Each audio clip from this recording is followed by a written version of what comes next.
in verse 5, he gives them food and also wine, which is certainly nice. It's definitely a lovely gesture.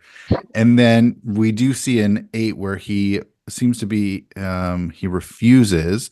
It's not clear what I guess the defilement aspect is. He wants to not defile himself.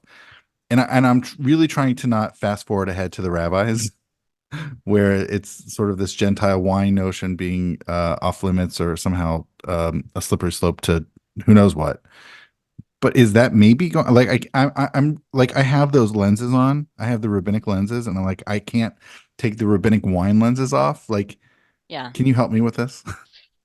Yeah, I mean, I think you're absolutely on target in that the text does not tell us what the problem is. Mm. And so, of course, if we are, we're all rabbinic Jews now, the only thing we can do is fast forward Hmm. to the rabbis to try to make sense of, the more restrictive kashrut and the more restrictive Hmm. rules about, Gentile wine and whatever. Hmm. I'm not sure that what we're dealing with here is specific to the wine. I think that we need to Mm. read the wine and the food together and just see that there is a problem with Gentile provisions as a Mm. whole. Like there's some sort of, I think the only way that we can understand it is there's some kind of a kashrut problem, which is also Uh, the only way we can understand Judith. There's some sort of kashrut problem. What that is, we don't know because neither huh. Daniel nor Judith will tell us. We don't have specifics, but there's some sort of a problem with defilement with consuming Gentile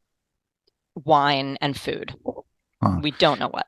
It's I mean the temporal aspect is so fascinating because if you like I just mentioned the fast forward to the rabbis and we have those lenses going back.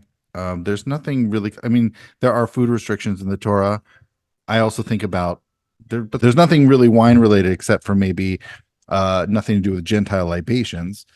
But I think that really provides us, for me, a curiosity about the things that are roughly contemporaneous. You mentioned Judith, but you're saying it's also not really clear, even though she brought her own food and wine, what that issue is about. No, they say like, well, where can you get it would be wrong for me to partake in what you're offering here in the Assyrian military camp in Judith.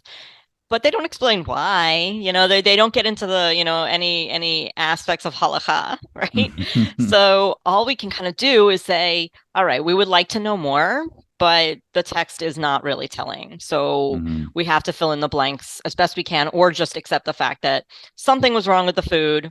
They're not going to tell us why. Also, something you said was really fascinating for me to hear, which was this seems to be his first act of pushing back. And it's so amusing that the first act of a Jew pushing back has to do with the food and the drink. It's Yes, consumption. yes. Yeah, I mean it's really symbolic, right? It's not Uh, just, oh, it's a nice gesture. uh-huh. It's the food and drink, it's so symbolic, right? Mm. You are what the king is saying, what we can interpret the king is saying is you are now a member of the Babylonian elite Mm. and you are going to eat and drink as we eat and drink. And so Mm. Daniel's for the first thing he does is, no, I'm not, right? Because there's Mm. always a broader meaning to food and drink as Mm. identity markers.